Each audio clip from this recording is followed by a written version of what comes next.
Днеска ще си говорим за горски пожари. На миналата лекция от Националната асоциация си говорихме за топлинните удари, горещото време и какво да правим, когато някой прекали с излагането си на слънце. Днеска пък ще си говорим за горски пожари. Това е една доста актуална тема. Както виждате, започнаха и при нас, за съжаление и при нашите съседи и в Гърция, и в Турция. Има вече доста сериозни пожари. Лекцията ще протече последния начин. Ще поговорим малко за самите пожари, как възникват, как се развиват и какви фактори всъщност влияят върху тяхното развитие. След което ще поговорим за спонтанни доброволци или как всеки един от нас, ако отиде да помогне на такъв пожар, трябва да се подготви, какво трябва да знае. И след това ще направим един панел с въпроси, защото предполагам, че ще има въпроси. Първо, няколко думи за нас. Ние сме Националната асоциация на доброволците в Република България. А, ние сме сдружение, което обединява голяма част, надяваме се скоро и все по-голяма е, ако не и всички доброволни формирования за реакция при бедствия и аварии. Това, с което се занимава главна асоциацията е реакция при бедствия и аварии в помощ на пожарната. Реагираме при наводнения, земетресения. Наш екип беше в земетресението в Турция, даже два наши екипа. Главно горски пожари в този сезон, който ни предстои. Също така се занимаваме с хуманитарни акции. Доста от нас развиваха дейност в помощ на медиците и по време на COVID-кризата, след това кризата в бежанците, които дойдоха при нас от Украина и така нататък. Тоест опитваме се да бъдем ангажирани във всякакъв тип а, каузи в помощ на обществото, не само тясно свързани с реакция при бедствия и аварии. Въпреки, че това е така главният ни фокус. Така, малко за горите в България. Общата площ покрива около 4 милиона хектара, което е около 33% от територията на страната, което трябва да ви кажа един страхотен показател на база други такива европейски страни с сходна територия, дори с доста по-голяма територия от нашата. Около 30% гори при нас. Това е наистина много, много добро число. И вторият на мисли, трябва много да си ги пазим.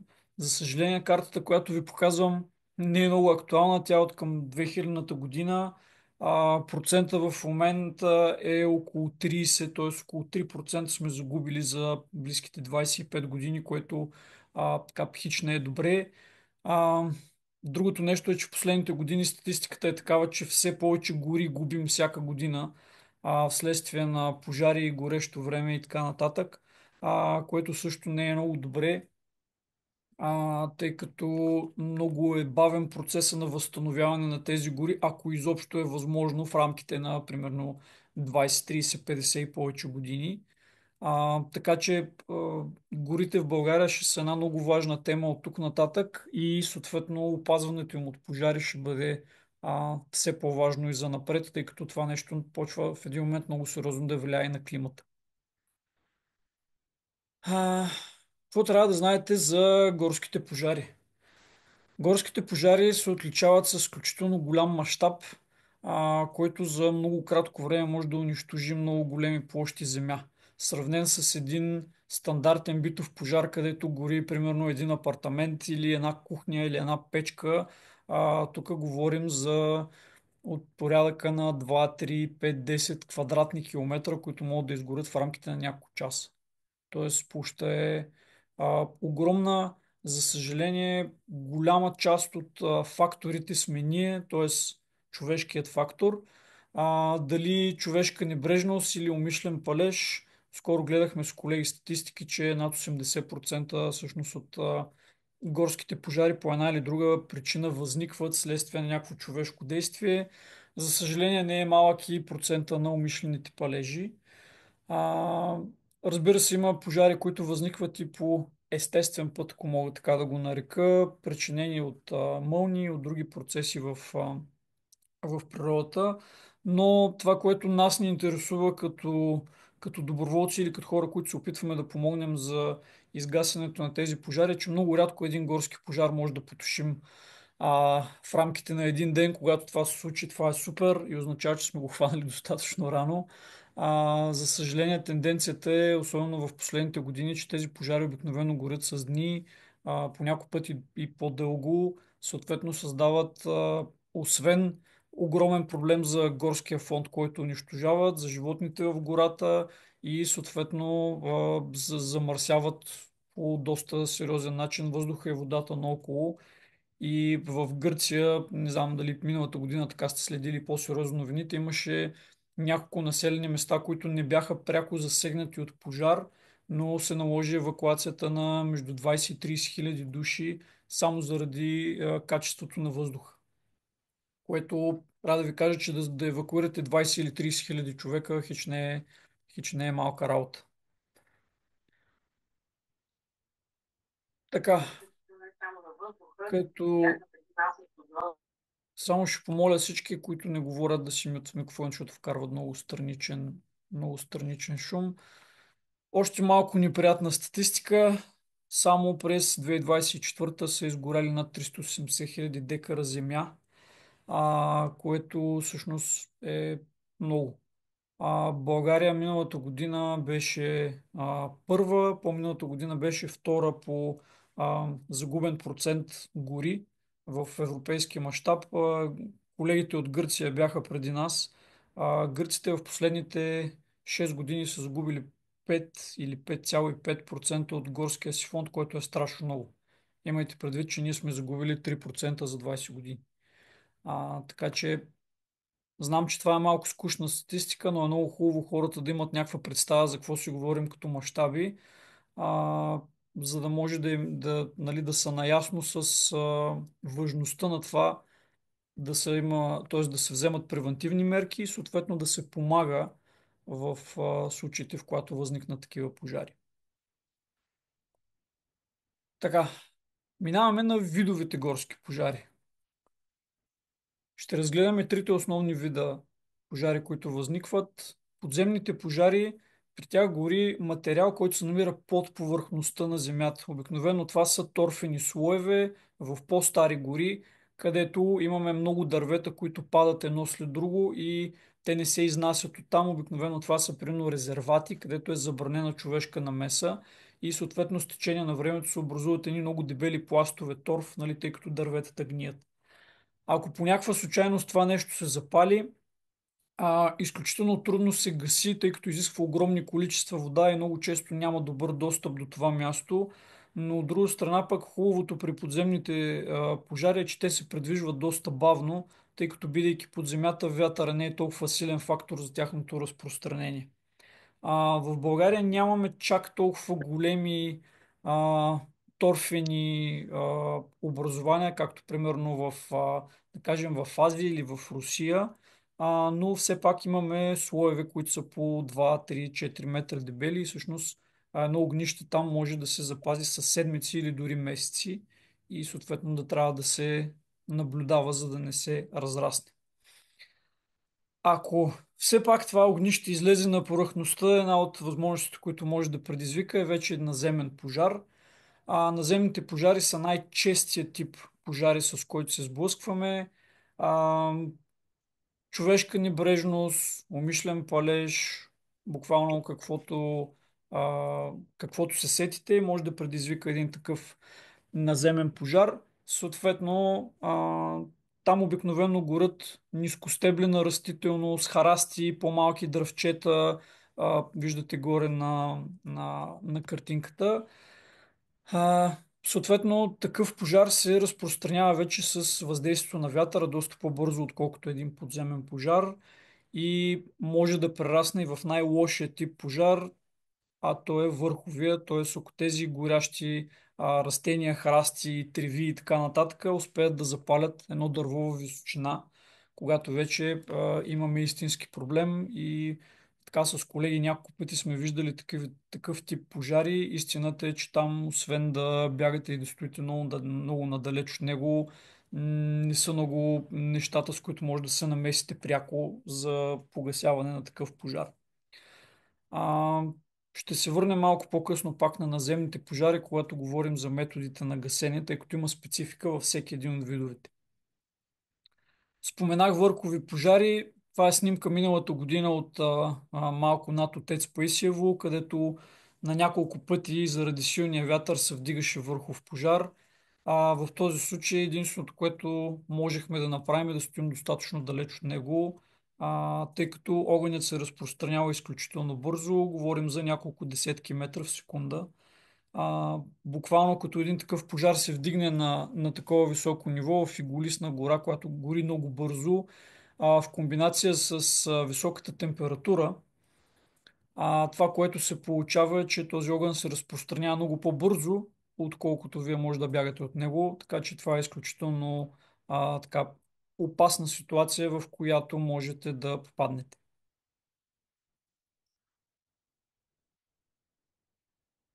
Каскадните пожари, тук значение има релефа. А, били сме такива пожари в Рила и в Пирин. Там заради стръмния релеф, това, което се получава е, че буквално има парчета дърво или недобре загасени въглени, които тръгват търкалят се.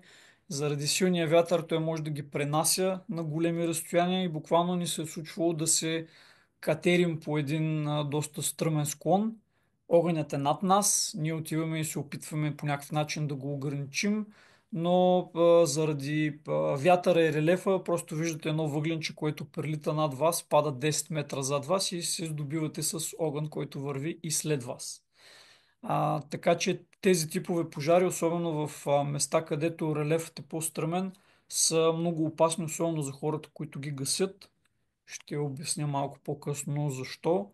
А, Имайте предвид, че все пак каквото и да правим от гледна точка на ограничаване на пожари, помагане на пожарните служби и така нататък, все пак а, безопасността на хората, които са там, е на първо място и съответно рисковете никога не трябва да се пренебрегват за сметка на това, нали, примерно да отидете и да загасите едно дърво или един храст. Защото, за съжаление, има и такива случаи. Естествените причинители на пожарите са мълнии и вулканични изригвания. Тук е момента да кажа, че за моя, предполагам и за ваша радост в България, втория тип, т.е. вулканичните изригвания, не са фактор. Все още, надяваме се така да си остане. Но пък мълниите са един доста често срещан естествен причинител на пожари. Много хора си мислят, че една силна лятна буря всъщност е много добро нещо.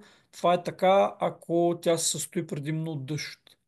Но когато почне да има и мълнии, тогава се случва така, че на някой много отдалечен, много висок връх има едно, две, три сухи дървета, което ако падне мълния отгоре, те се запалват и съответно ако дъжда не е достатъчно силен, а е по-скоро едно такова прирамяване с силен вятър, е напълно възможно бурята да премине и вие да се здобиете с горски пожар на изключително трудно достъпно място. Като пример мога да дам пожара в Югово преди няколко години, който започна точно по такъв начин.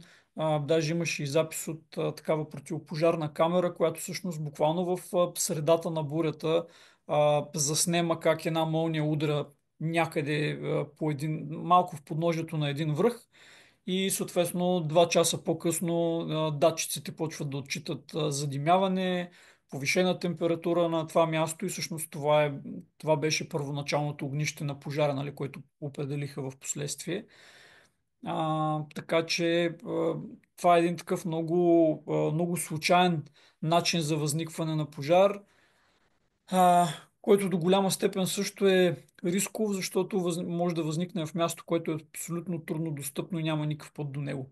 Когато говорим за човешка небрежност или дори умишлен палеж, обикновено има път наблизо, защото някой е отишъл до там или за да си направи къмпинг и след това е забравил да си загаси добре огъня, подценил е времето и си е тръгнал, пък примерно времето е станало много ветровито и му е разпалило огъня и нали, всякакви такива неща, които може да ви звучат много банално, но всъщност са изключително чести причинители на такива пожари. Или пък може някой умишлено да е отишъл на някакво място и да запали пожар по не знам точно по каква причина. Но И на двете места, за да стигне човек, обикновено има път. Докато мълниите по някой път ни изненадват с местата, където възникват. Тук има също малко статистика. Виждате, умишлените палежи представляват почти 30% от горските пожари, т.е. буквално един на всеки три пожара е стартиран с някаква умисъл.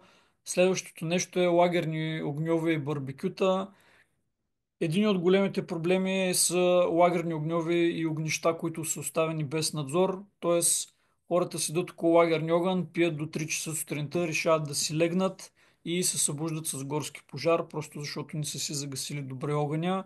Така че призовавам хората, които ходят на планина и обичат да си пекат някакви неща на огъня, да полагат достатъчно добри усилия това нещо да е добре заградено и добре загасено преди да си легнат, тъй като вятъра не се интересува от петте камъка, които слагате около огнището, той просто го раздухва в 4 сутринта и след това имате много сериозни проблеми.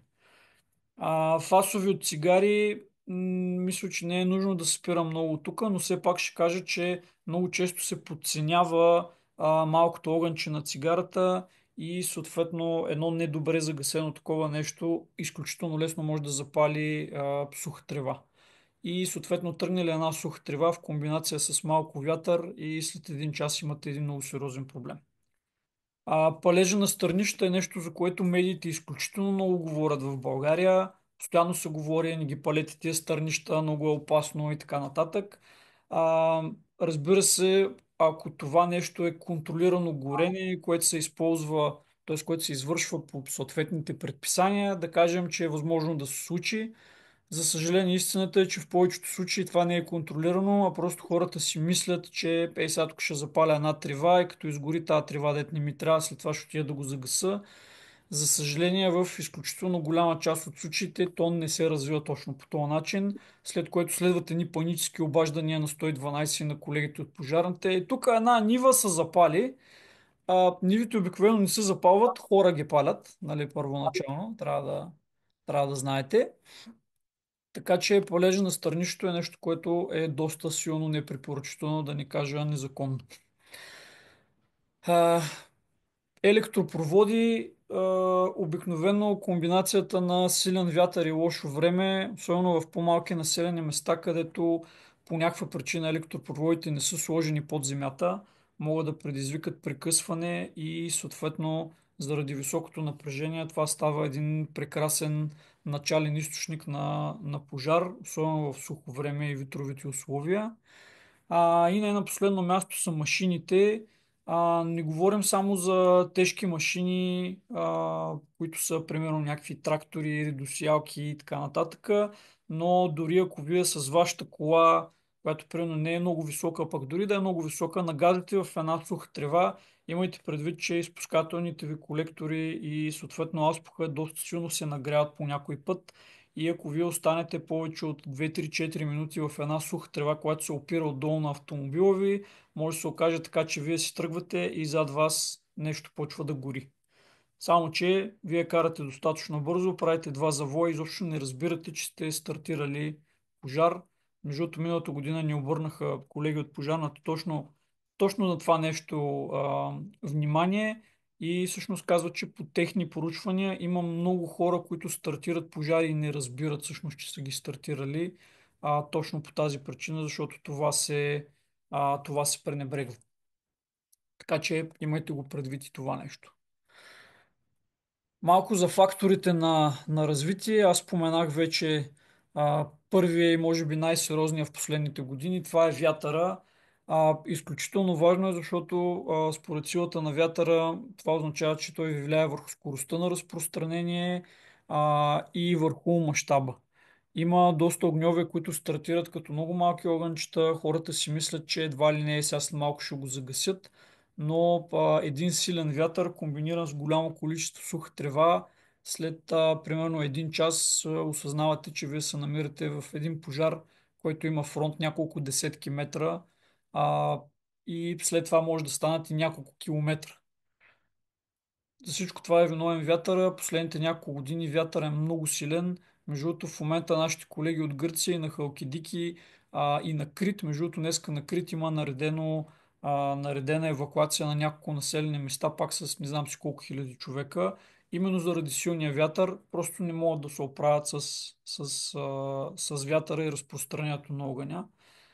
Всички сте запознати с пожарите, които се случиха в Лос-Анджелес. Там също вятър беше изключително силен фактор тези пожари да не могат да бъдат овладяни на време, а не е като да кажем, че там ни бяха изсипани огромни ресурси като хора, като машини, като хеликоптери, каквото са сетите още. Нали? Така че вятъра е една стихия, срещу която, нали, много трудно може да се борим. Следващото нещо, което има малко по-голямо значение и за нас, е терена.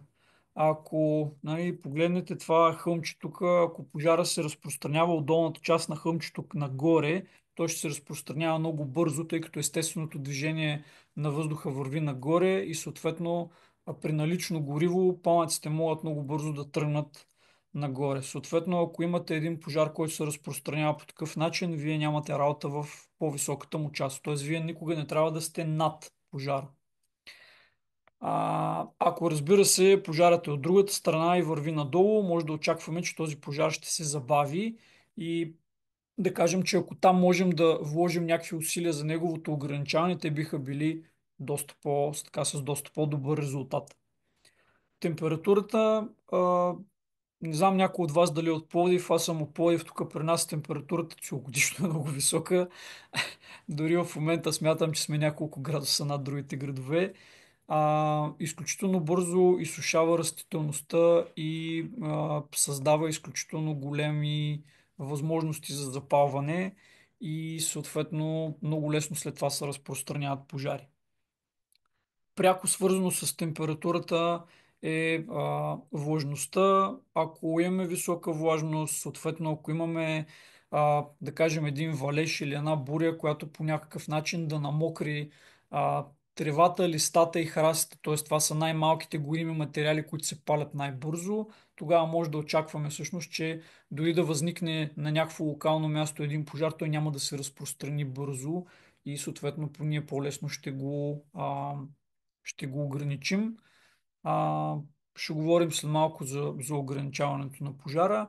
И разбира се, сезонност. Както знаете, през зимата нямаме чак толкова много пожари, но специално пролета и лятото в България последните няколко години се характеризират с това, че има изключително малко валежи. Много хора казват, ми не е валяло като примерно преди 15 години, 20 години и така нататък. Това до голяма степен, за съжаление, е вярно. Така че при нас горещия сезон се чака, ако преди се е чакал от юли, в момента се чака буквално от края на май месец. И съответно всякакви колеги, които се занимават с превенция на горски пожари, си имат едно на ум, че минали май месец вече трябва да са в много повишена готовност. Даже преди броени дни буквално по линия на Европейския механизъм за реакция при бедствия и аварии, българския модул за гасене на пожари за пореден път бива командирован един български модул пожарникари в Гърция и те ще прекарат там един месец, за да им помагат да гасат пожарите, тъй като при тях положението е страшно. Така, след като се запознахме с всички фактори на пожара, сега ще си говорим за борбата с пожара. Тук най-важното, което трябва да запомните е, че горския пожар не се гаси. Той се ограничава. Защо казваме това? Защото много хора си мислят, че ако някога, примерно, са гасили барбекюто в двора си, където изливаш една кофа вода, нали, всичко е наред, или, примерно, нещо случайно се е запалило от тях, например, някакъв електроуред или нещо друго, и там сравнително лесно може да се реагира на място или с някакво пожарогасителче, нещо от сорта. Когато дойдат на един горски пожар, те са малко с идеята и нагласата, че ще отидат и ще гасат един пожар. Запомнете, горския пожар не се гаси, той се ограничава. Няма как да отидете и на един фронт, който е 500 метра, да тръгнете да гасите 500 метра пламъци. Изисква изключително много планиране и информираност за това как да се процедира в такива ситуации. Затова ние като доброволци по-скоро служим като спомагателни екипи към пожарната, нали, които взимат стратегическите решения да кажем, оставяме примерно тези 300 метра да изгорят, защото след 300 метра примерно има благоприятен релеф или място, където ние можем да спрем този пожар и съответно да го ограничим. Съответно, едно от нещата, които се правят е просеки. Това са места, където ние отстраняваме дървесината в изключително големи зони и пояси, за да може буквално огъня, стигайки до там, вече да няма какво да гори и да не може да продължи нататък, въпреки вятъра. Обикновено големината на просека се прави с размер един път и половина височината на най-високото горящо дърво. Тоест, ако имате едно дърво, което примерно е високо 20 метра, вие трябва да направите 30 метра просека, за да знаете, че стигайки огъня до там, нали, да се надявате, че няма да прехвърли. За съжаление, миналата година видяхме почти такава просека направена, деца вика по учебник, която заради изключително силния вятър отново беше прехвърлена, за съжаление. Но нали, идеята просто е да знаете, че просеките, които се правят, са доста големи и там се хвърлят изключително много ресурси и усилия. Тук виждате на снимката колега с моторна резачка. Обикновено това отнема и доста време. И всъщност за това вие няма как да отидете до самия фронт на пожара и да почнете да режете дървета, защото вие докато отрежете 5 дървета, той пожара вече е дошъл при вас. Тоест това се прави примерно на 2 км от пожара, за да знаете, че имате едни 4-5 часа, които трябва да изградите просека, за да може той да спре там. Другото нещо, което се прави е така наречените минерализовани ивици. Това, разбирайте, снимката отдясно, това са поясчета, които ние почистваме от най-горния повърхностен сух слой на почвата, т.е. всичките сухи треви, шишарки, паднали клончета и така нататък, до почва, за да може отново по този начин да спрем или да намалим интензитета на разпространение на пожар. Това също е нещо, което изисква страшно много време и усилия и съответно страшно много хора. Имайте предвид, че няма професионална пожарна в Европа или в света, която самостоятелно да може да се справи чисто като мащаб и човешки ресурс с такива възникнали големи пожари. Именно за това на много места постоянно се насърчава доброволчеството, защото в един такъв аспект и в един такъв случай на вас буквално ви трябват абсолютно всички хора, които са адекватни, които имат желание, имат възможност да дойдат да ви помогнат.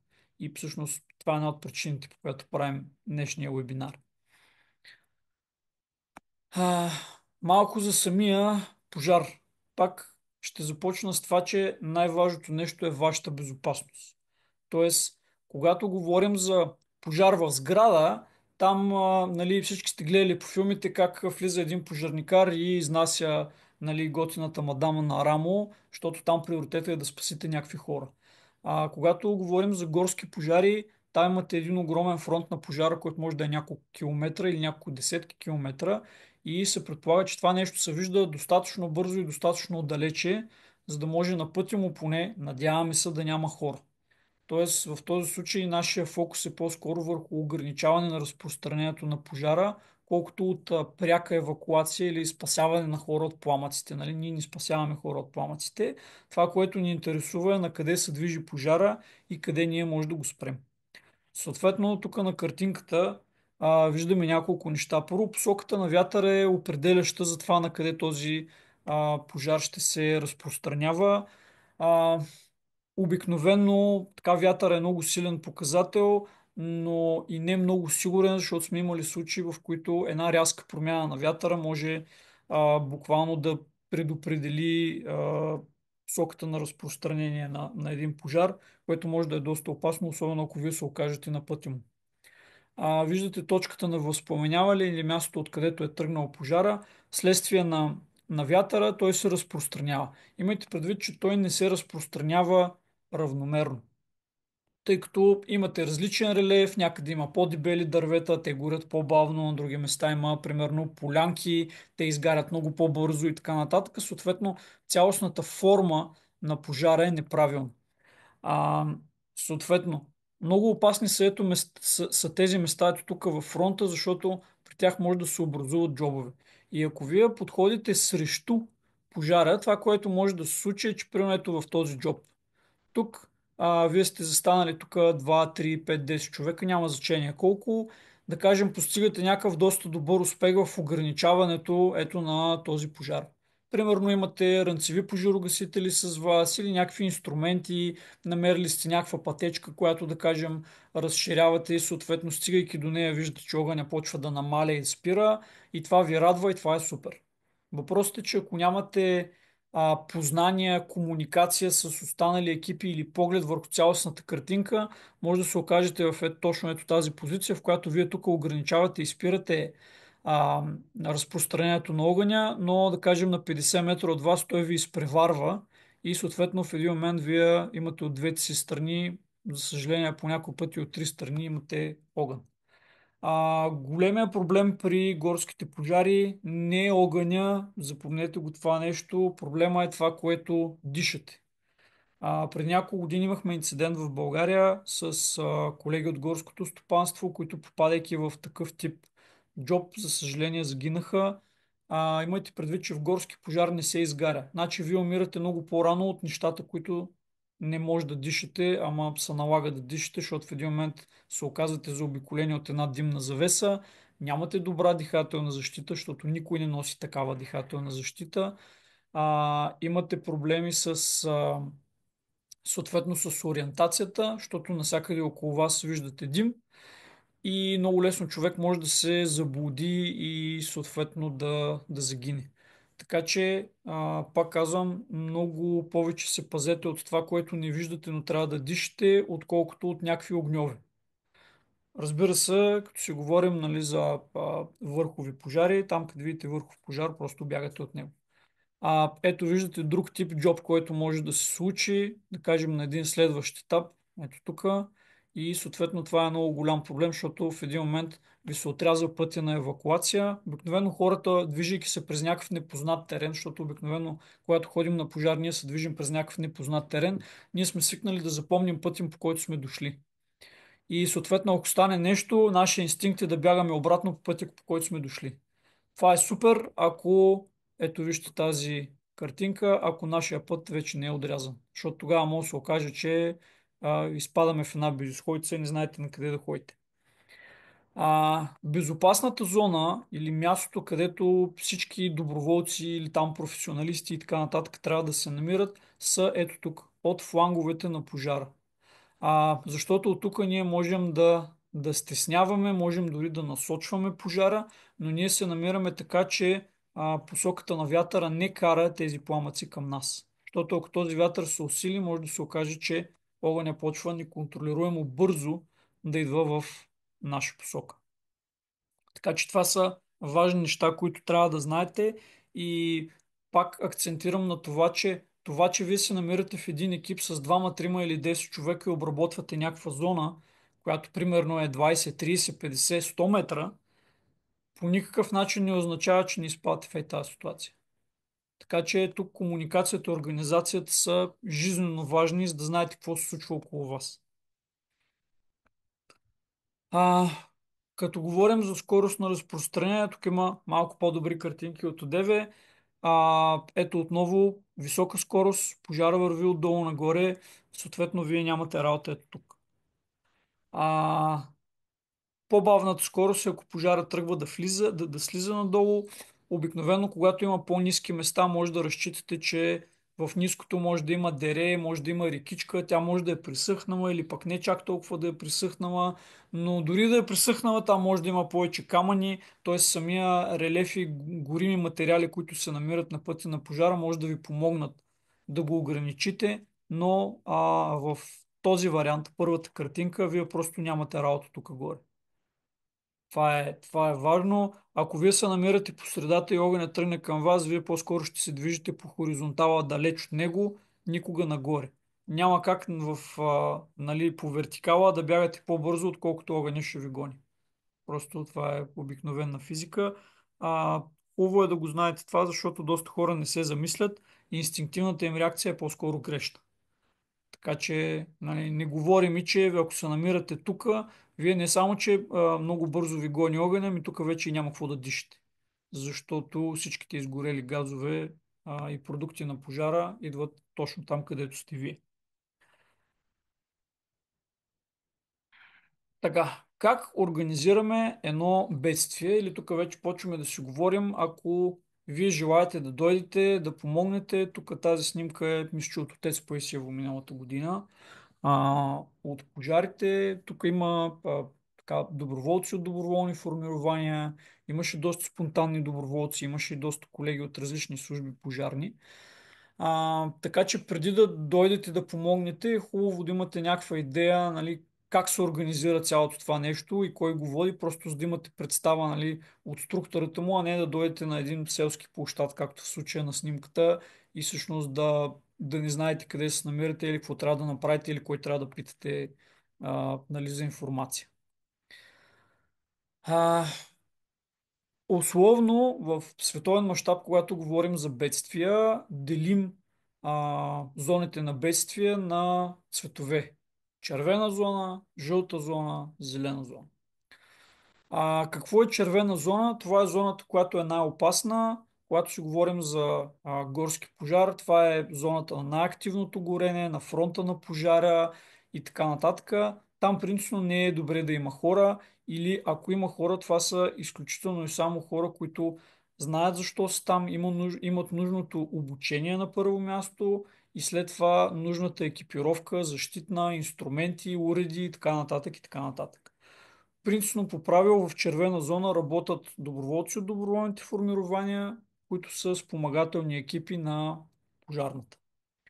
Разбира се, в реалността нещата са по-различни от учебника и съответно и в червена зона доста често се налага да работим с спонтанни доброволци. Това са хора, които, нали, решават, че искат да помогнат, имат възможност, качват се на една кола, идват да помагат. Съответно е много добре да са запознати с рисковете на това, което правят. А, в жълтата зона обикновено тя се счита за една идея по-безопасна, т.е. там няма пряка опасност за човешкия живот. Обикновено там се разполагат силите и средствата на пожарната и всякакви други спасителни организации, които са в очакване да им бъде разпоредено, да кажем, тук ни трябват още две пожарни коли, тук ни трябват още 5 човека, тук ни трябват още 10 човека и така нататък. Съответно, тази зона се държи чиста, защото ако бъде изнесен пострадал, той трябва максимално бързо да стигне до някакъв медицински пункт. Ако някъде много бързо ми трябва да замена хора или да докарам допълнително някакви ресурси, трябва да мога бързо да се придвижа в нея, така че тя също по правило се държи максимално логистично чиста. Обикновено служителите на Министерството на вътрешните работи отговарят за разграничаването на зоните. Нали, т.е. отивате вие в едно село на площада, там е зелената зона, ето тук е зелена зона, тя се намира достатъчно далече от бедствието, така че както и това бедствие да се развие, да няма никакъв шанс да има пряка опасност за въпросната зелена зона. Тоест, вие отивате там, след това, примерно, могат да ви разпределят, отивате в жълтата зона, може да помагате там на хората, които се намират и които, примерно, пълнят вода в ранцеви пожарогасители за хората в червена зона, прекарват ги от едно до друго място с високопроходими машини или каквото и да е, нали, някаква такава друга спомагателна работа. И съответно, ако се прецени на място от пожарникарите и от доброволците, могат да ви пуснат и в червена зона, където да помагате и за самото ограничаване на пожар. Сега тук нещо важно, което трябва да кажем, имайте предвид, че отивайки в една такава зона, няма лоша работа. Тоест, не очаквайте, че ако по някаква причина не ви допуснат в червена зона, все едно не са ви дали да правите нищо, защото имайте предвид, че в червената зона работят не чак толкова много хора и всъщност това, което се случва в жълтата зона е изключително критично важно, за да може другите хора да си вършат работата. Говорим за доставки на вода, говорим за смяна на хора, имайте предвид, че тази работа е изключително уморителна. Съответно, много е важно всичко, което се случва там. Така че не си мислете, че ако някой ви даде задача да работите в жълта зона, това означава, че сте втора категория човек. Напротив, тази работа е супер важна и някой трябва да я върши и винаги има хроничен недостиг на хора. Така, участие на спонтанни доброволци. Имаме два типа доброволци. Едните са членове на доброволни формирования, които могат да са към общини, могат да са към юридически лица. В голямата си част те са членове на Националната асоциация. Съответно, хората, които решават спонтанно да дойдат да помогнат на някакво бедствие, както примерно беше наводнението в Богдан, Слатина и Каравелово или в някакъв горски пожар, ние ги наричаме спонтанни доброволци, тъй като те обикновено нямат нали, нагласата да идват регулярно на тренировки, обучения и така нататък. Затова правим такъв тип нали, вебинари като днешния. А, Първото нещо, което трябва да знаете, идвайки на такова място, за да помогнете, освен нали, нещата, които казахме до тук чисто организационно, това са лични предпазни средства и какви рискове има за вас, ако вие нямате лични предпазни средства. Момчето на снимката, между другото, е спонтанен доброволец. Това е реална снимка от миналата година. Не знам, може би е на Тони или на Милен, не знам. Момчето дойде ето така. А, По късигащи, без фанелка, тук по едно време я свали, тъй като осъзна, че всъщност не може да диша. А, Така че, нали, изглежда доста, а, как да кажа, изглежда доста интересно и даже смешно за някои колеги, но трябва да знаете, че това е доста опасно и ако ние може да си позволим чисто като човешки ресурс, няма да допуснем този човек в червена зона, по-скоро ще му дадем някакви задачи извън нея. Защото по приоритет, ако нещо се случи с някой спасител, доброволец, пожарникар, няма значение, всички оставяме всичко, защото човешкият живот е най-важен и отиваме да го спасяваме. Тоест, буквално ако ми се наложи този човек да го нося 3 часа през гората, аз ще събера поне едно 15-20 човека, които като ги махна от местата им, това означава, че огъня ще напредне с 3 км. За тия примерно часове, в които мен ще ми са, нали, ще ми е нужно да го сваля пострадал до примерно най-близкия черен път, който може да го вземе примерно високо проходим автомобил и да го кара към линейка.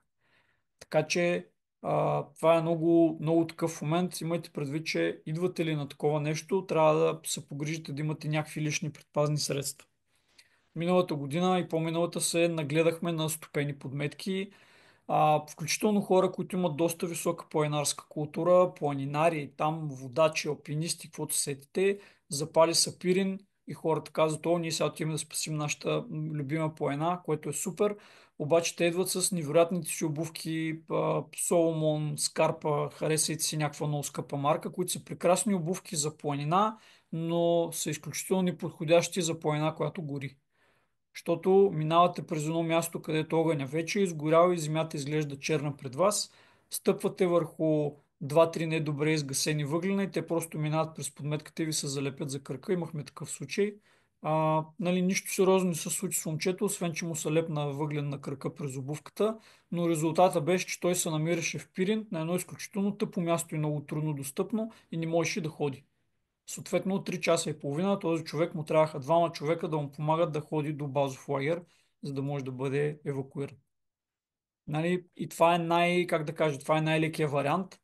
Миналата година, за съжаление, имахме доста сериозен случай с спонтанен доброволец. Мисля, че беше там в региона на Свиленград, Ивайловград и нататък. Имаше момче с много сериозни изгаряния, което едва му спасиха, но все пак спасиха. И още един случай отново с спонтанни доброволци, мисля, че беше в Шуменския регион, където заради това, че бяха подценили мястото, където отиват да гасят, огъня ги беше заобградил, те бяха тръгнали да се връщат към колите си, ама колите им вече бяха изгорели. Нали, хората бяха добре, което е супер. Нали, имаше там загубен един автомобил и един или два нещо от сорта, но това лесно можеше да се превърне в една доста по-кофти трагедия. А, Като говорим за лични предпазни средства, отново тази снимка е много показателна. Виждате колегата от доброволно формирование Столична община как е облечен и екипиран. Виждате до него има момчето, което дойде да помага. Искам да бъда разбран правилно, аз не казвам нищо лошо против колегата, който дойде да помага. Все пак това е доброволно нещо и той си отдели от времето а, и от задачите и от всичко, за да дойде и да помага, но просто така се превръща в изключително голям риск за себе си и за всички хора, които са около него. Започваме с обувките. Имайте предвид всичко, върху което стъпвате, е много добре изгоряло или не съвсем. Така че много е важно обувките ви да имат някаква степен на топлозащита, за да не се стапят в момента, в който стъпите върху някакво въгленче. Следващото нещо, дрехи. Задължително дрехите с дълъг ръкав и дълги кръчоли, защото много лесно скачат въгленчета и огънчета насам и натам, лепат се по вас и причиняват изгаряне. Дрехите трябва да са от памучна материя, не синтетична. Синтетичните дрехи се топят и остават по вас. Много трудно се махат, много лоши изгаряния правят. Нали, говоря като човек, който се занимава и с спешна медицина и сме виждали такива, за съжаление, доста кофти случаи от, примерно, много лош избор на дишаща фанелка. Нали, прекрасна е иначе, но в близо до пожар тази фанелка просто се стапя върху кожата ти и залепя за теб. Не е добър избор. Памук. Следващото нещо е каска. Виждате, колегата е с каска. Да, много е неудобно. Да, постоянно се изпотяваш и така нататък. Но особено когато работите в условия на горски пожар, никога не знаете какво, къде, как пада върху вас. И всъщност един клон, който примерно е дебел колкото китката ви и е мъничък, примерно да кажем 10 см, но падайки от едно дърво, което е високо 5-6 метра, може да ви изцепи главата. Така че каските са нещо много важно и много хубаво. Не говорим, че другото нещо, което е много важно при тях е, че движейки се през един горски терен, който е силно задимен, не виждате много добре какво се случва пред вас и е много възможно някой клон да ви нарани. Така. Следващото нещо, очила. Като си говорим за защита на ръцете и краката, на тялото, на главата, очите. Имайте предвид, че имате само две очи. Пак ви връщам в ситуацията, в която ходите през една силно задимена, много силно обрасла гора, има всякакви клончета, завъртате се настрани, едно клонче въбодва в лявото око и вие приключвате за деня. Може да сте най-здравия човек, с най-добрата екипировка, може да сте супер силни, да мога да носите два ранцеви пожарогасителя наведнъж. Няма никакво значение, отидете си вкъщи. Така че очилата са много важни, прозрачни защитни очила или може да си вземете и два чифта очила, едните да са затъмнени, ако работите в ситуация на много силно слънце, нали, другите, ако примерно оставате по-късно и в един момент нали, почва да се смърчава, но защитни очила е нещо, което е много задължително и много ви препоръчвам да имате с вас. Не са скъпи, така че това е нещо, което трябва да имате. И след това няма как да не говорим и за маска. Дихателната защита ви е най-големия приоритет, пак казвам, защото вие не виждате какво дишате. И в един момент, стоейки много близо до огъня, в един момент изгорелите газове оттам не са много богати на кислород. Съответно, вие се опитвате да дишате нещо, в което мозъка ви мисли, че има достатъчно кислород, ама то също няма. Всъщност няма. Виждали сме доста такива случаи, за съжаление, включително на колеги, тъй като ходенето с маска, пак казвам, доста е некомфортно, изисква един елемент на свикване. Съответно, когато се навлечете по начина, по който колегата на снимката и отидете и започнете да работите на терен, осъзнавате, че всъщност вие не сте окей с това да работите 4 часа, напротив, вие след половин час имате нужда от смяна. Нали? Тоест времената почва да текат по съвсем различен начин там. И съответно почвате да чувствате дискомфорт от всичко, което носите. Не стига, че е топло, не стига, че огъня ви пече, ами вие сте навлечени с дрехи с дълъг ръкав, нали, с дълъг кръчол. Доста е кофти, а, каската тежи, ръкавиците са неудобни и така нататък и така нататък. Но имайте предвид все пак, че вашата лична безопасност трябва да ви е първи приоритет и съответно, ако вие пострадате, всички останали ще тръгнат да ви помагат, което означава, че няма кой да гледа пожара. Така че винаги гледайте тези неща, апелираме много силно, ако идвате да помагате на пожар, опитайте се поне някаква част от тези неща да си ги осигурите, за да може да бъдете максимално полезни, когато отидете на терен. Разбира се, ние се опитваме винаги, когато отидем на терен, да носим няколко допълнителни неща с нас. Тоест, примерно, ако дойдете и имате, примерно, обувки и дрехи, все ще ви намерим едни ръкавици или се ще ви намерим една каска или очила или маска и така нататък. но няма как това да го направим примерно за 200 човека, които идват да помагат на пожара. Може да го направим за 5. Нали, така че, доколкото е възможно, осигурете си тези неща. Ето, виждате тук на следващата снимка. Това е същото момче, на което след като си изгори ръката, вече успяхме да го убедим да му дадем една пожарникарска шуба и всъщност до края на деня той изкара с нея и всъщност каза, че да, много му е топло и гадно, ама вече се чувства една идея по-сигурен, защото всъщност доста го заболя ръката, въпреки че не беше голямо изгарянето, но те като цяло са доста неприятни. Като си говорим и за нещата, които носим, много е важно да имате предвид следното нещо. Когато вие работите в ежедневието си, в офис или някаква такава друга работа, вие не натоварвате тялото си по начина, по който го натоварвате, когато отидете на пожар. Съответно, в условията на един пожар вие се уморявате много бързо, изпотявате се много повече, губите много повече вода, електролити и шанса да колабирате е много голям. Между другото, това се случва на всички, случва се и на пожарникари по някой път, случва се и на хора от нашите екипи, така че това е нещо нормално. Нали? Но идеята е, че се опитваме така максимално много да го, при- да го предотвратим. На български даже термина е придобрям. Това е когато отидете и много нали, искате да се раздавате в това да гасите пожар, но в един момент тялото ви казва, чакай малко, сега не сме се разбрали така, и айде да си починиш. За целта, освен нещата, които трябва да носите за да гасите пожар, например лопата или резачка или ранцеви пожарогасител, който между другото тежи 20 кг, трябва да си носите една малка ранчка с някакъв ваш личен багаж. Какво трябва да има вътре? Трябва да има вода, трябва да има електролити, храна и малка лична аптечка.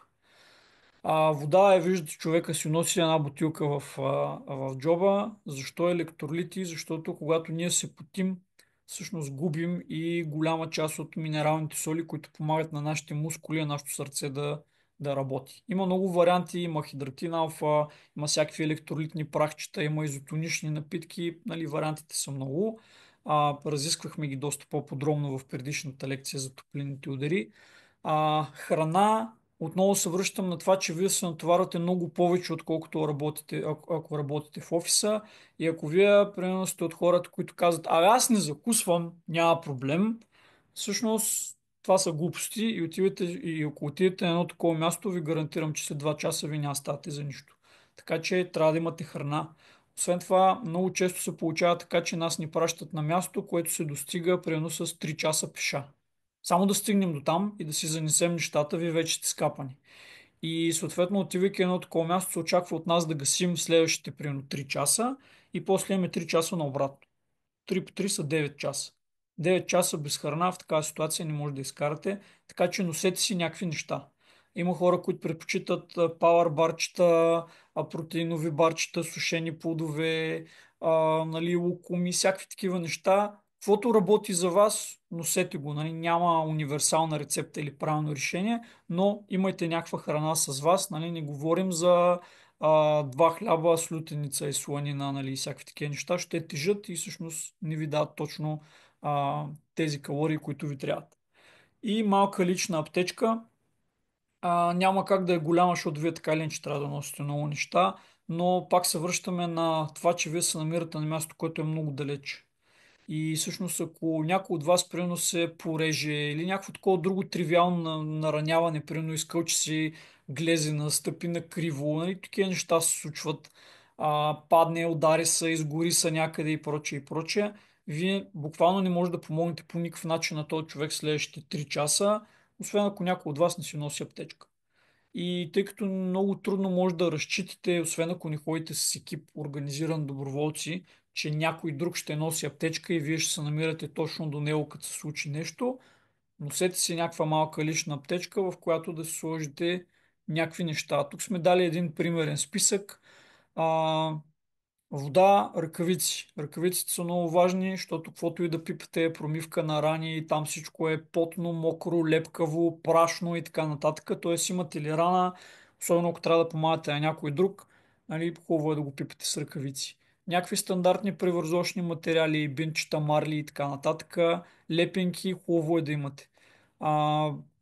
Привръзка или гел за изгаряния също е много добра идея, защото все пак отидете на горски пожари. Всъщност, ако имате нараняване, което е свързано с самия горски пожар, най-вероятно то ще е изгаряне.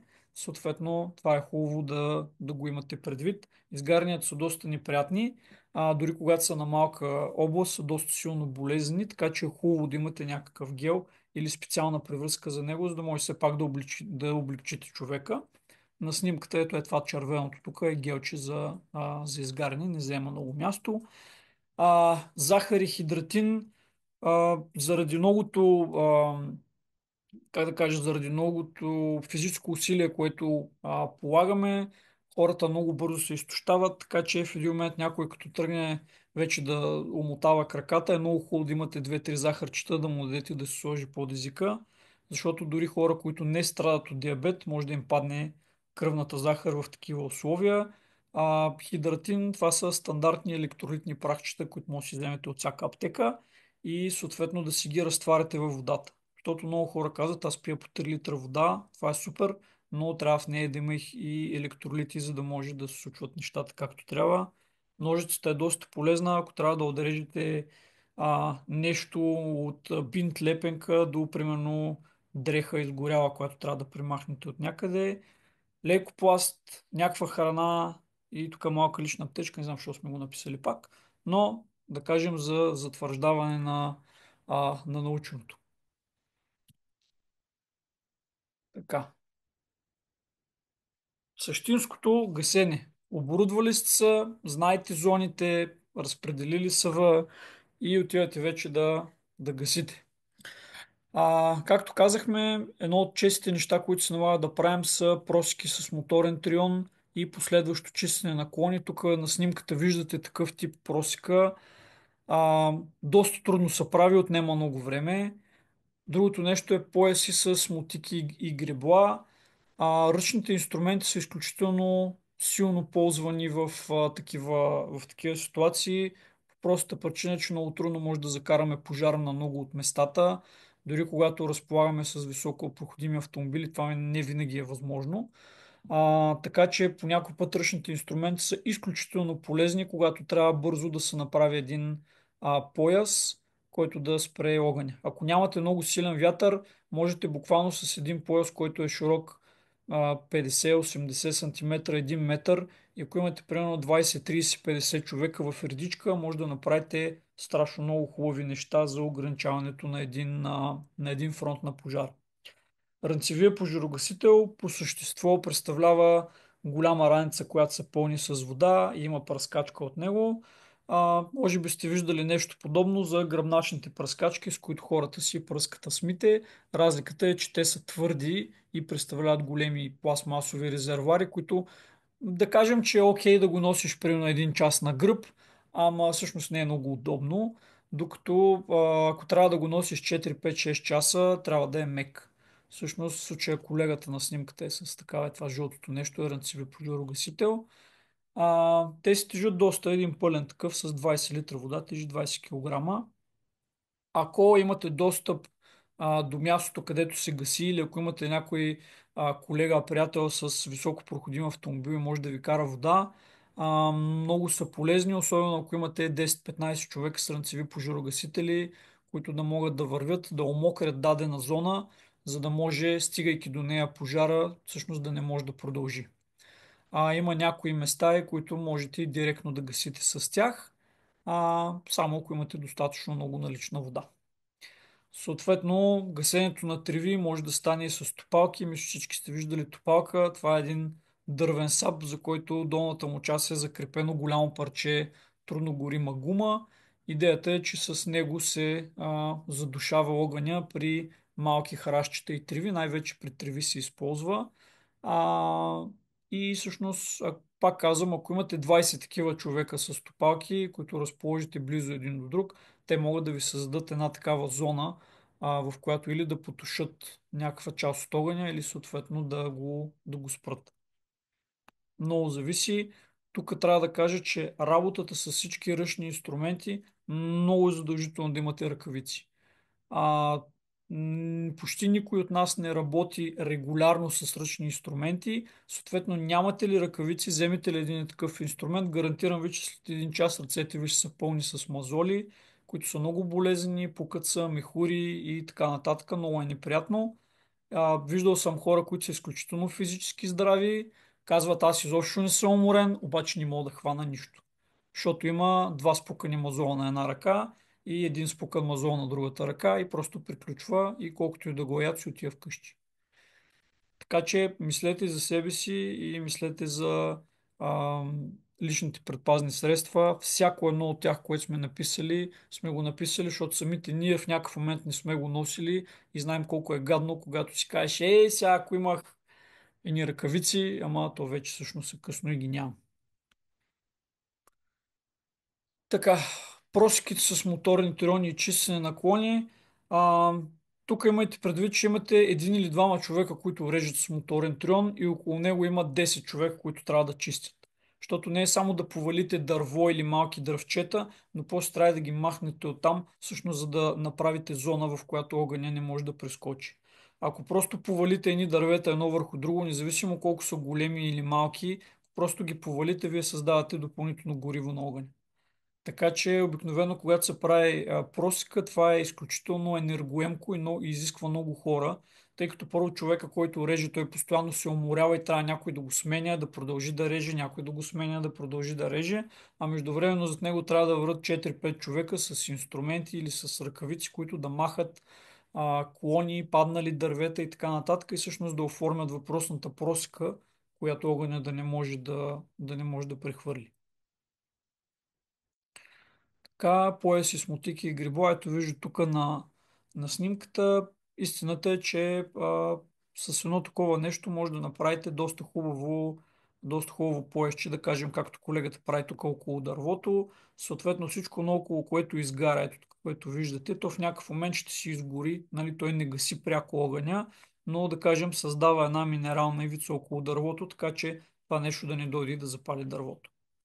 Така че това също е доста полезно. Ето ви по-добра снимка на рънцеви пожарогасител. Между 20 и 25 кг тежи. Сега ако ви кажа, че е много удобен, ще ви излъжа. Не е най-удобното нещо на света, но всъщност за такива ситуации е доста полезен и така при една разумна употреба може да ви изкара и доста време. Но, пак казвам, тук трябва или наблизо да имате някаква, примерно, рекичка или място, откъдето да пълните вода, или трябва някой с джип да има достъп до вас, да може да ви кара едни бидони с вода и постоянно да си пълните рънцевите пожарогасители.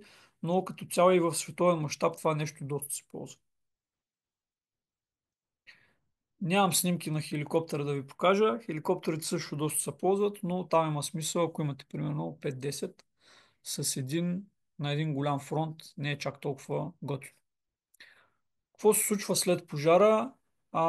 Принципно много е важно след пожара да се направи някакъв анализ, да се види това нещо цялото как се е разпростряло, как е действало релефа, всичките фактори на пожара и прочее, за да може да се изгради някаква цялостна картинка и да се каже да, това е направено добре, нали, за бъдеще можем да направим нещо за противодействие. В България, между другото, на много места и то по данни, които се обновяват всяка година, данни, които се подават и от пожарникари, и от доброволци.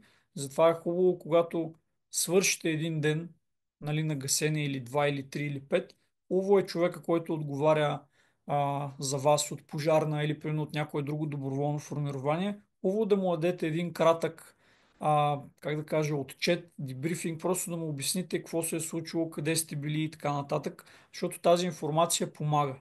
Нали, пак казвам, знам, че някои хора им е досадно и накрая вечерта в 6 часа, като са нагълтали с дими, нищо друго не им се прави, искат да скачат на колата, да си пуснат климатика и да си вземат душ.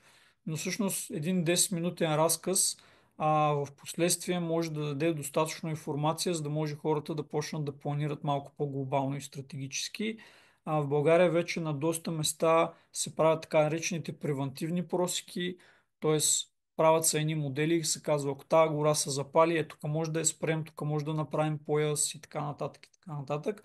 Тези данни, нали, никой не си ги измисля. Разбира се, хората ползват доста компютърни и математични модели, но суровата информация от човек на място е много важна, така че имайте, как да кажа, някаква нагласа да мислите за това нещо, за да може в края на деня, като ви кажат как беше от вашата част, нали, стръмното и така нататък, как се движиш огъня и прочее, и прочее, да можете да дадете някаква такава информация. Никой няма да иска от вас някаква велика специфика, но имайте предвид, че всяко нещо, което ви питат хората е важно и всъщност може да помогне, ако не в някакъв глобален стратегически план, то поне ако вие другия ден не може да дойдете на пожара, но дойдат ваши колеги и аз съм примерно там втория ден, третия ден, четвъртия ден, аз ще ги инструктирам на база на вашия опит, който вие сте ми предали, след като примерно цял ден сте гасили точно в подножието, примерно на онзи връх. Така че това също е такъв важен елемент. А, Протокола за действие при горски пожари, ако вие станете свидетел на такова нещо, първо оценете ситуацията. Отишли сте някъде на барбекю, виждате от някъде някакъв дим се носи, който примерно не е от съседното барбекю, защото примерно нещо се е запалило. А, Първо отидете и вижте, виждате ли огън и вижте на къде се движи вятър. Защото в момента, в който се обадите на 112, те си нямат идея на къде се движи вятъра, така че е много хубаво това да им го дадете като информация. Също така, ако вие сте първия, който подава сигнал за този пожар, опитайте се до някаква степен да оцените разпространението на огъня и колко е безопасно. Защото това също е много важна информация за диспетчера, която той е хубаво да получи в момента, в който вие се обадите. Нали, едно е да му кажете, тук горят примерно два храста, друго е да кажете, горяха два храста, ама сега тук, докато ви звъна, вече горят и две дървета и това нещо всъщност се движи много бързо, защото вятър е силен. А, Уведомете веднага телефон 112, затова е направен. Опитайте се максимално бързо да уведомите службите, защото те не могат да реагират мигновенно. Идва сезона, в който има много горски пожари навсякъде, така че те трябва максимално добре да планират какво и къде да пратят. Съответно, тази информация е важна. Ако има хора в близост до огъня, уведомете ги и тях. Примерно някъде сте под село, над село и така нататък. Отидете някъде, минете оттам с колата, спрете и кажете, горе се е запалило, гори, там евакуирайте се и така нататък. Има много места, където ако видите горски пожар и наблизо има някакво село, има голям шанс в това село да има хора, които са много възрастни и които не могат просто да кажете, ми отгоре идва огъня, евакуирайте се и бабата на 82 години, какво? Как точно ще се евакуира, нали? Не е ясно. Така че мислете ги и тези неща. Да. Ако се опитате все пак да реагирате на място, т.е. Добре. а, опитате се да потушите огъня или да го ограничите, това е супер. Ако имате с вас нужните инструменти, екипировка, познания и така нататък, преди да отидете при него, определете си безопасен маршрут за евакуация. Тоест, отивам да се опитам да загася тия два храста, ама ако не мога, на къде ще бягам? Това е много важен въпрос, който трябва да си зададете преди да отидете да се опитате да загасите двата храста и съответно опитайте се да прецените кои пътища могат да бъдат блокирани от огъня и в последствие вие да не може да минете оттам. Ако се намирате в някаква вилна зона и се налага да се евакуирате, вземете само най-необходимите неща. Най-необходимите неща са лични документи, лекарства и вода и по най-бързия начин се евакуирате оттам. Нали, не говорим за евакуация тип паническо бягане и викане, нали, като по филмите, а просто вземете каквото е най-нужно и се махнете оттам. Не се опитвайте да гасите огъня, освен ако нямате безопасен начин да се махнете от него, ако нещата се объркат. Тоест, не залагайте всичко на или аз, или него, сега или ще го загаса, нали, или там ще изгоря геройски. Това не е готино, не е хубаво да го правите. Така че преценяйте много добре кога да се намесвате и кога по-скоро да може да се махнете на време и да дадете информация на съответните служби. Има случаи, в които отивайки на съседен висок хълм и давайки информация през цялото време, докато хората достигнат до пожара и почнат да го гасат, може да сте 10 пъти по-полезни, отколкото при ако сам човек се опитате с примерно една топалка или една лопата да се опитате да гасите огън. Тоест може да съберете и дадете много важна информация. Нали, никой няма да ви каже, ти си страхливец, що избяга от огъня, трябваше да го загасиш сам. Това са глупости. Спасителната дейност е екипна и много рядко се случва нали, нали, поединично, даже да не кажа, че никога не се случва поединично. След като се евакуирате, не дейте, бъдете от хората, които се обаждат на 112 и казват, хора, тук съм над село Еди, къде си, има един пожар, след това се качва на колата и си тръгва, защото след това се оказва, че 112 ви звънат, почват да ви питат за информация, свързват ви с някой колега от пожарната, който пътува на там, но иска информация и ти вече си 4 села по-надолу и вече ще спираш да пиеш нали, бира някъде в някое заведение. Ако имате възможност, нали, ако нямате някаква изключително успешна работа, а, останете на безопасно разстояние, следете информацията и я предавайте. Много, много често, ако вие сте първият човек, който вижда едно такова нещо, може да дадете супер ценна информация. Нищо, че не сте професионален пожарникар, нищо, че не сте професионален спасител и така нататък, така че не го подценявайте това нещо. А, и разбира се, ако преживеете пожари, евакуирате се след пожари и така нататък, уведомете властите за всякакви проблеми, които може да са възникнали в този ред на мисли. Така. И малко ще кажем за първа помощ при изгаряне, защото това е нещо, което може да ви се случи. А, Това, което ви интересува е, ако един човек отиде да гаси някакъв пожар, надиши се много с дим, падне някъде, спъне се, получи някакво изгаряне и така нататък. Отивайки да му помагате, вие се подлагате на риск. Тоест, винаги мислете и за себе си. Ако и вие пострадате, няма кой да помогне на този човек. Така че вашата лична безопасност трябва да е на първо място. Ако пострадалият е в съзнание и диша, хубаво е по някакъв начин да му помогнете или да го преместите възможно най-далеч от дима. Защото той може да е в съзнание, да диша, да псува, защото се примерно ударил, изгорил и така нататък. Но първо искате да го махнете оттам, защото огъня не се интересува, за него няма стоп кадър, когато се случи инцидент, той продължава и идва към вас. Големия проблем е дима. Съответно, махте го този човек и след това го слагате в някаква позиция, в която може да диша лесно.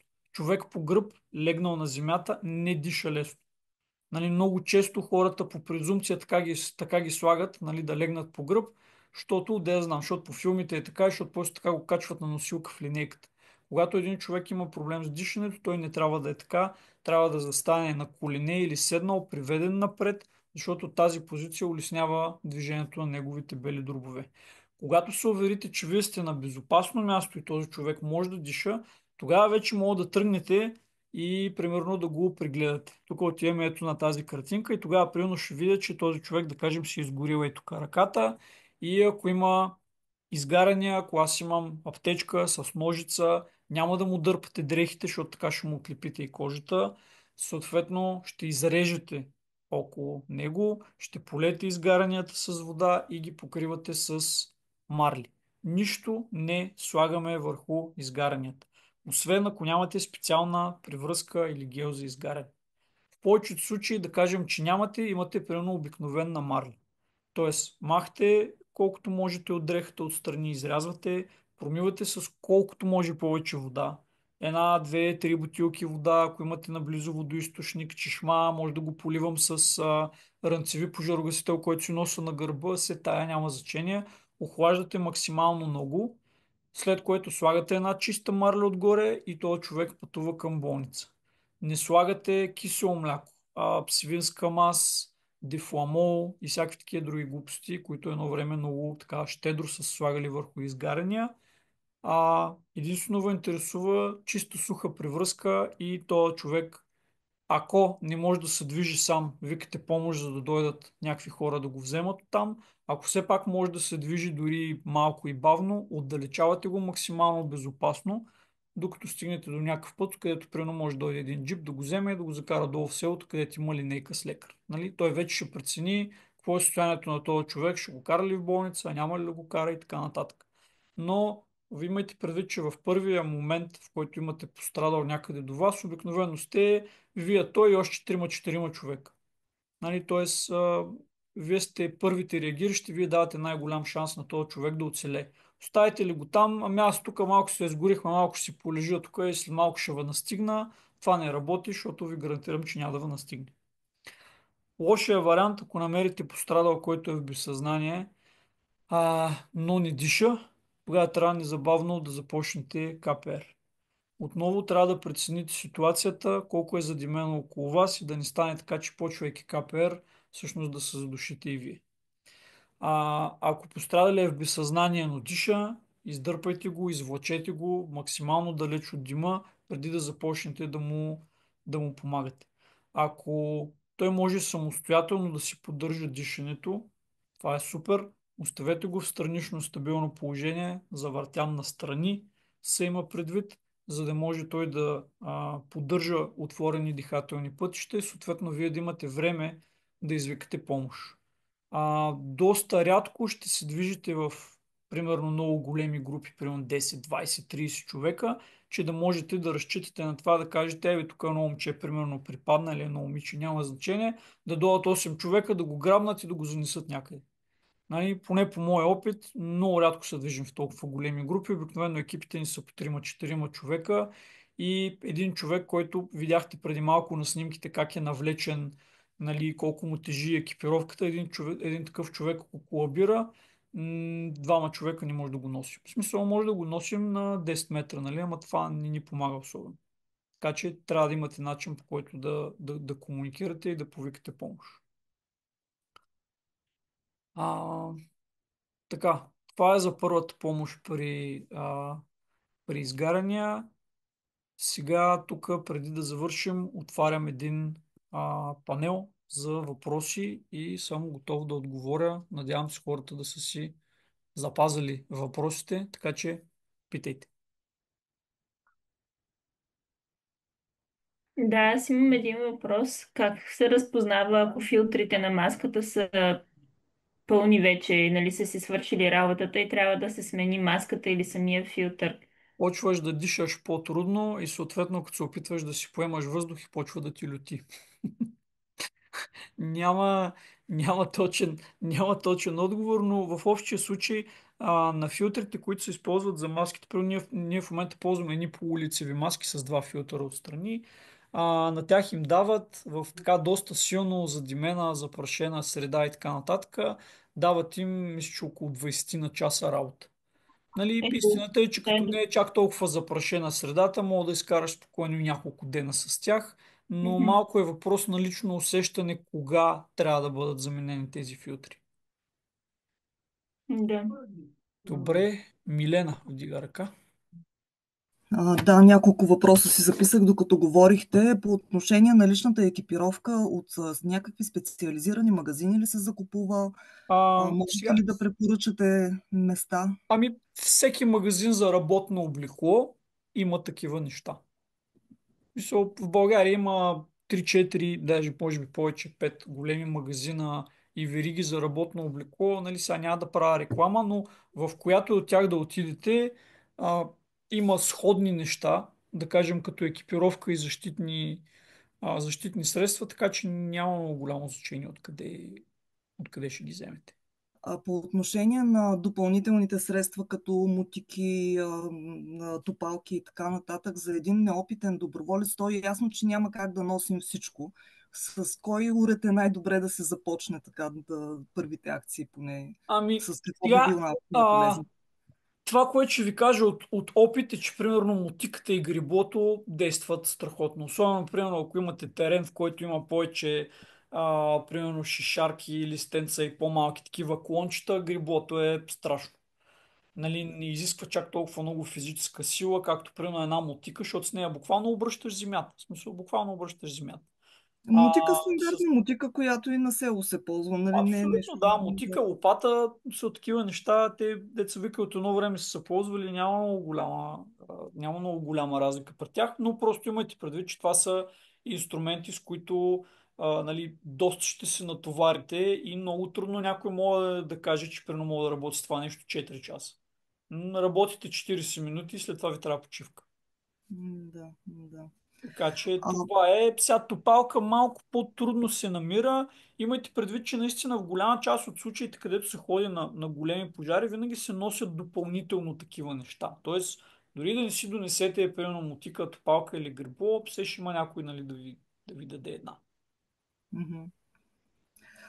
Много често се чува за пожари и някои казва, търсят се доброволци, но всъщност няма никаква яснота къде е сборната точка най-малкото. Има ли смисъл, как може човек да се информира така, че да не се лута наляво надясно? Има ли някакъв централизиран източник на информация в Сега такива ситуации? това е разкошен въпрос. А, истината е, че за съжаление нямаме тази централизация и структура, която ни се иска. До голяма степен Националната асоциация се опитва да извършва координационни дейности, доколкото това е възможно. Обикновено се случва така, че излиза кмета на едно населено място, над което има пожар, излиза по медиите и казва: оле, цялата гора гори, искам доброволци, нови са, моля, елате. И резултата на това нещо е, че в страната има примерно 500 човека, които на другия ден са свободни и искат да дойдат да помогнат. И големия проблем е, че тези хора искат, ама сега къде да дойдат? И те оставят един телефон, който естествено прегрява и в един момент хората спират да го дигат, защото всеки иска да звъни и да каже къде да дойда, в колко часа, какво да нося. Къде да дойда, в колко часа, какво да нося и така 500 човека. Нали, това е в добрия вариант. Доста често тези хора, които трябва да отговарят на тези въпроси, се преуморяват, спират да бъдат ефективни и затова в голяма част от така възникналите така бедствия, от Националната асоциация се опитваме да пращаме координатор на място, който да подава информация и съответно, ако може това нещо да се публикува. Примерно в нашата страница публикуваме информация за пожари. Ако има по-големи бедствия, пожарната също публикуват на някои от техните фейсбук страници и канали. Много по-удобно е да качим един пост и да кажем: ура, утре на пожара в село Микре се събираме в 6:00, на тия координати, носете това и това, и да го прочитат 500 човека, отколкото 500 човека да се опитат да звънат на един номер и някой да им го повтори. Нали, пак казвам, не винаги се случва така, както ни се иска, но това е нещо, към което се стремим. Обикновено, когато има наши доброволци на някакъв такъв пожар и когато се събират спонтанни доброволци, ние пускаме специално постове или там конкретно доброволно формирование, примерно доброволно формирование в Пловдив, в Пазарджик, там няма значение, в София, което ходи някъде и примерно 3-4 дена на пожар. Те гледат да си публикуват по Фейсбук страниците навременна информация от ден за ден, именно за да може спонтанни доброволци, които идват да помагат, да са информирани, нали, и да са максимално добре подготвени. Ясно. И един предпоследен въпрос. Как се влиза в формирование? Така разглеждах най-различни. При доста формирования няма информация. При други така звучи едно мъгляво. Отивате в един офис, давате едно заявление и не знаете какво се случва след това. Така. Сега, има два типа формирования в България. Едните са регистрирани към общини, другите са регистрирани към юридически лица с нестопанска цел. Тези, които са регистрирани към общини, обикновено имат обявен прием. Примерно правим прием октомври месец, да кажем, и те си имат строго регламентирано време, в което се подават документи. Примерно от 1 септември до 1 октомври се подават документи, след това, нали, има списък с документи, които трябва да занесете, извикат ви на там, примерно, някакво събеседване, след което ви обясняват как точно протича обучителния процес и така нататък и така нататък. Формированията, които са към юридически лица, тях примерно може да се свържете с тях на, примерно, тяхна фейсбук страница и да ги питате така и така как мога да стана доброволец, набирате ли хора изобщо в момента и така нататък. Първо бих започнал аз лично с това в кое населено място се намирате вие. Ако се намирате примерно в София, има доброволно формирование Столична община, има аварийно спасяване София и така нататък, има и други. Просто намирате си някой от тях, може да си намерите и две-три, вижте с хората, свържете се с тях, нека да ви обяснат какво правят, как работят, какъв тип са им там обученията, какво да очаквате от тях и вече за да може вие да вземете някакво решение, нали, харесвате ли ги тия хора, искате ли да се присъедините там, нали, защото ние правим едно и също нещо, но примерно всеки го прави по малко по-различен начин. Нали, говоря за обучения, нали, за организация и така нататък, така че Хубаво е преди да станете член на някакъв екип, все пак да имате някакво познание за това този екип как функционира и всъщност дали това е вашето нещо. И дали може да си го позволите като време, нали? Защото основният проблем при доброволчеството е дали хората имат време. Защото с нас свързват много хора, които имат желание, ма като им кажем, имам веднъж месечно, примерно, тренировка, която трябва да посетиш, после еди, какво си, трябва да минеш обучението, 80 часа, после има един уикенд практика, после има лекции, които са онлайн и така нататък, има тестове и така нататък, и така нататък. И в един момент някои хора решават по средата, че те всъщност нямат време да го правят. Така че информирайте се максимално добре за това, което нали, вие може да предложите като време и за това, което бихте правила в един такъв екип. И това ще веде как да кажа, най-добрият отговор за най-подходящото формирование за вас. А конкретно към вашата организация, вие около Пловдив, вие в Пловдив сте базирани, така ли смисъл? Аз конкретно съм базиран в Пловдив, защото съм член на аварийно спасяване Пловдив, нали, но ние сме членове на Националната асоциация. Пред Ага, мен т.е. Националната асоциация, тя е само за да обедини отделните Националната асоциация да формирования. Да. обединява формированията от цялата страна, независимо дали те са общински или необщински. Така че, примерно, Последно, ако вие се намирате от някъде около Пловдив, може да пишете примерно, ако сте решили в нашето формирование, може да пишете на нашите фейсбук страници, вече ще ви дадем информация допълнително. yes. Благодаря. И последен въпрос. Той така е по-скоро от любопитство, понеже споменахте, че е започнала практика за превентивни просеки. Всъщност, ползва ли се доброволен труд за правенето на такива Ами, просеки? доколкото знам, не. Доколкото знам до момента не, защото просеките, те си ги правят от горските стопанства. Те а, първо се синхронизират с пожарната, къде може, нали, пожарната къде иска, те казват къде може, след това се прави план, кои дървета, как, викат се еколози и така нататък, нали. И това принципно се изцяло такъв институционален труд, ако мога така да го кажа. Честно казано, аз до момента не съм чувал поне да се използват доброволци за направата на такива просеки. Не знам ако колегата Тони Грозданов все още е в среща, ако той мога да каже нещо друго, но аз поне за момента а, не съм чувал за такова нещо. Благодаря за отговорите. Това беше от мен. Добре, следващия, кой има да пита нещо или да гледам ли чата всъщност? Има ли въпроси там? А, Да, има някои хора са записали. така, кой пресява спонтанните доброволци на място според екипировката, която имат? Принципно това го правят пожарникарите, но много често пожарникарите са толкова, как да кажа, притрупани с работа и задачи, че обикновено тази задача се делегира на някой от нас като доброволци към формирования и съответно ние трябва да можем много бързо да огледаме един човек и като видя някой, който е дошъл по гащи и маратонки, просто да му каже, гледай сега, или трябва да си ходиш, или трябва да ти дам задача, която обаче няма да включва да влизаш в огъня, защото не си подходящо обучен и облечен. За съжаление, има и хора, които нали, не са особено адекватни, не могат да работят добре в екип. И съответно, ако видим някакъв такъв човек, който по-скоро би бил рисков и би създал проблеми, по-скоро няма да му позволим да участва. Особено ако терена е труден. Миналата година имаше един пожар, който беше в близост до Беклемето, в изключително труден алпийски терен, където дори някои от нашите екипи изобщо не бяха допуснати от пожарната. Оттам просто защото беше много опасно. Така че това нещо се прави на място от човека, който примерно или пожарникаря, или някой друг, който са казали ти отговаря за спонтанните доброволци и той трябва да може да ги огледа и да каже примерно тия хора доколко са адекватни. Има между другото хора, които са спонтанни доброволци, не са членове на формирование, но примерно аз съм ги виждал вече на примерно 4, 5, 6 пожара и те са, как да кажа, много, много добре подготвени и много адекватни. Така че това е процедурата. Yes. Така.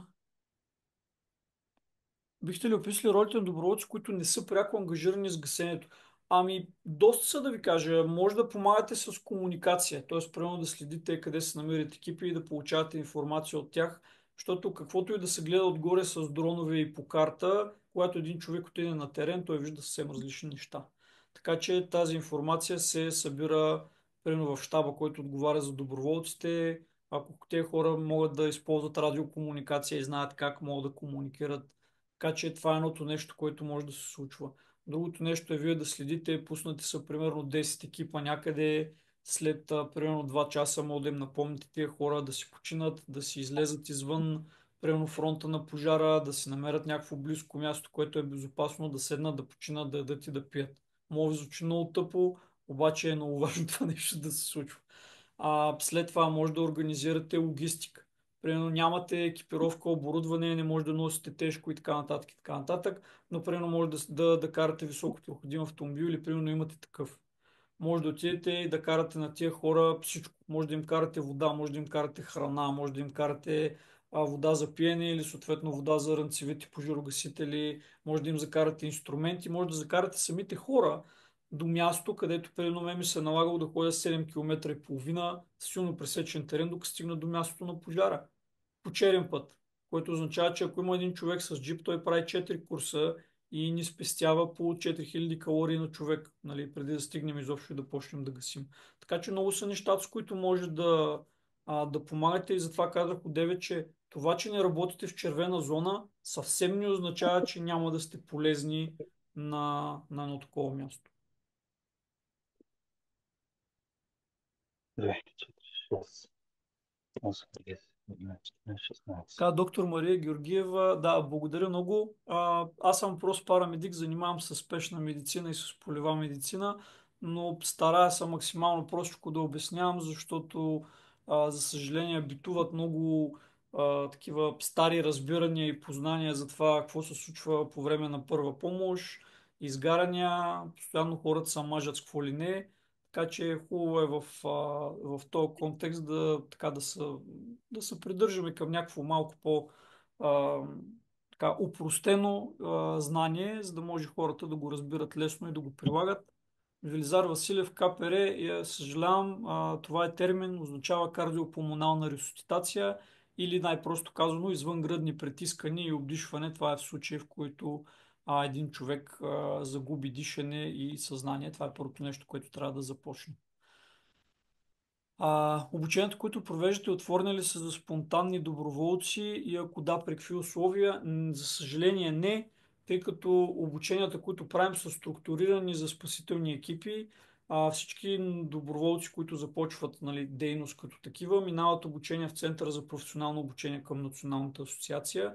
Съответно, там има структура на лекции, начин на провеждане и съответно лектори, които ги водят. Ами аз И като няма добавих как нещата, като отново всъщност свързвам това, което ти кажеш. няма как да ги Движение, отворим за спонтанни доброволци, защото малко или много се планират тези неща и като време, и като консумативи, и като всичко. И в един момент много лесно може да изпаднем в ситуацията на правим обучение, примерно първоначалният курс е 80 часа, който се състои от примерно 10 лекции плюс още практика. И идват 25 спонтанни доброволеца на лекция 3 и на лекция 5 и след това ни идват повече, защото примерно им е скучно.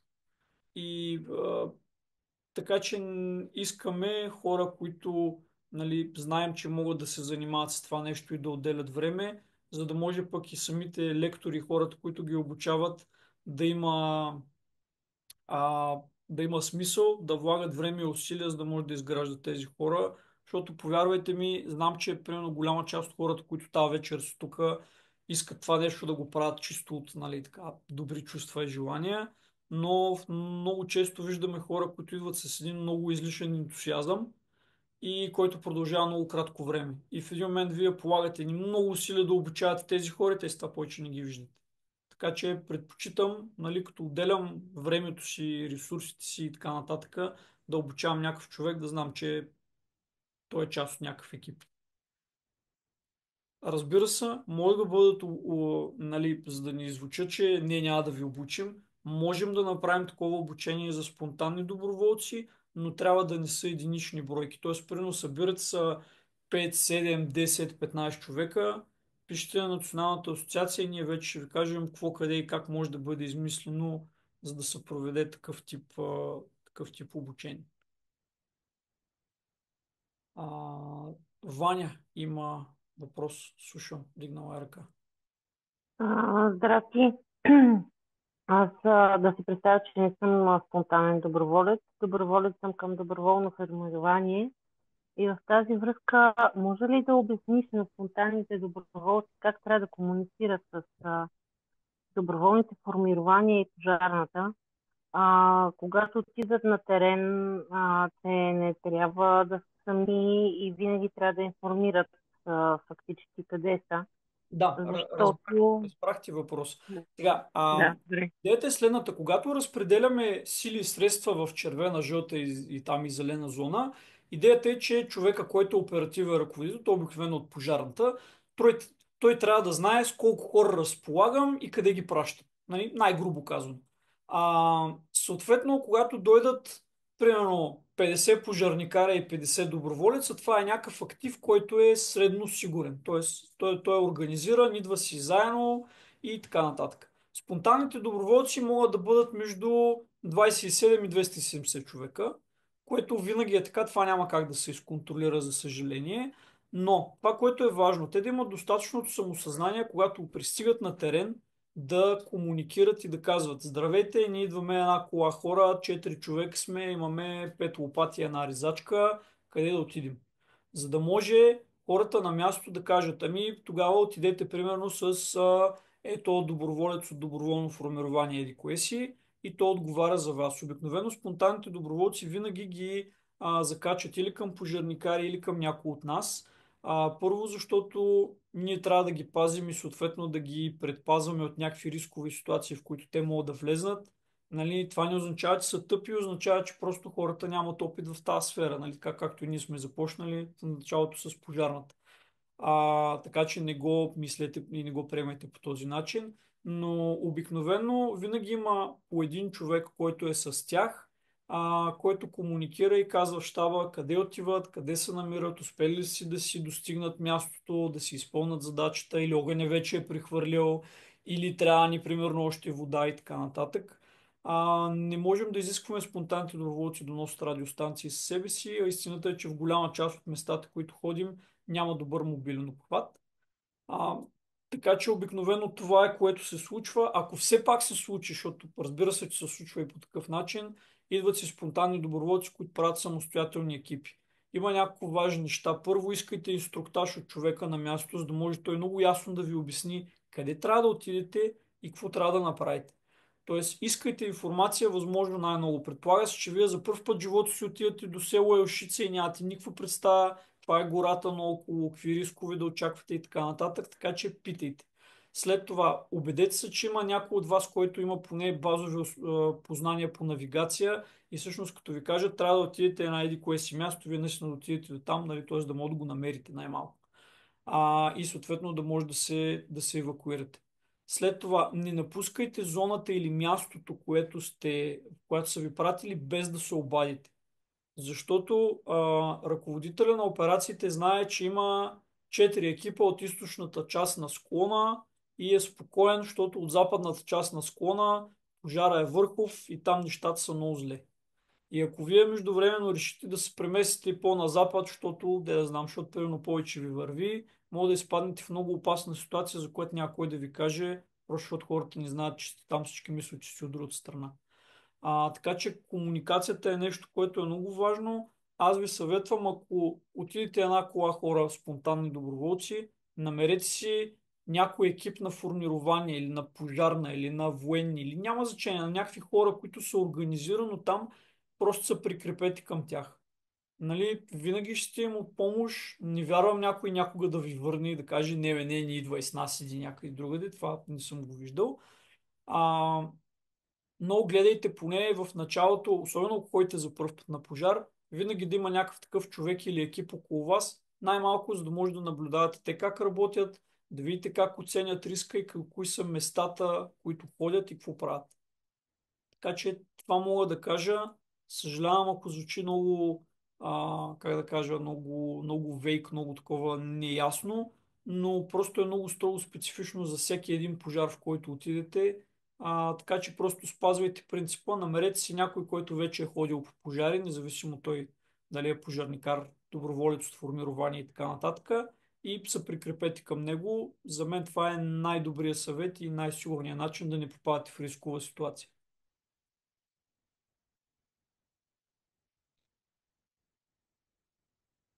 Как ако сте студент, така имате аварийно спасителен. Да, ЛАСО, университетския аварийно спасителен отряд, много готини, много смислени колеги, които от години се занимават и с а, спасяване по алпийски способ, имат доста сериозна подготовка по първа помощ и съответно ходят и по редица горски пожари, така че да, опциите за доброволно спасителна дейност в България никак не са малко, така че търсете информация.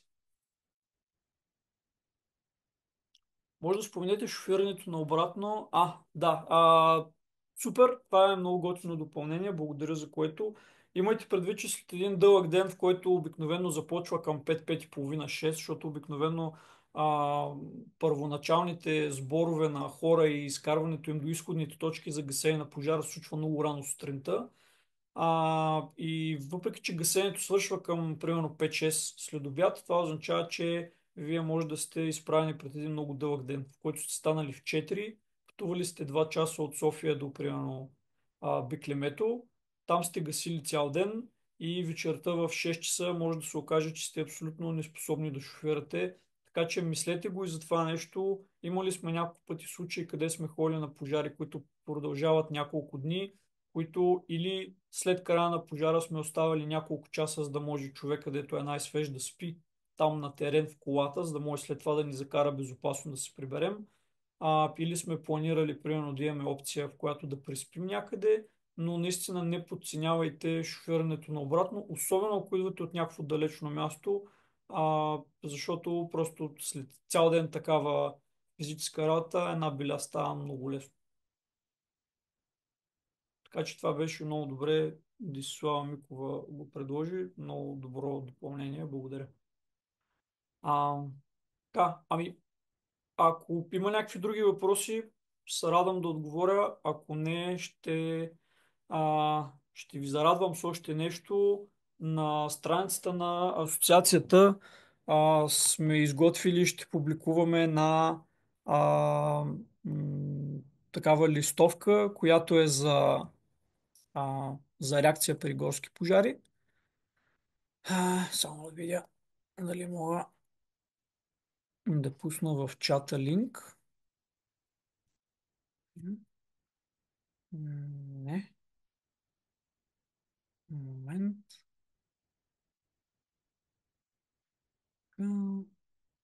Сега ще ви пусна линк. Колегите от асоциацията я изготвих се. Надяваме се да ви е полезна. Може да си я запазите на телефона, да си я изчетете. Пуснах я в чата, така че може да... Всъщност, нека някой да отвори да каже дали се отваря първо.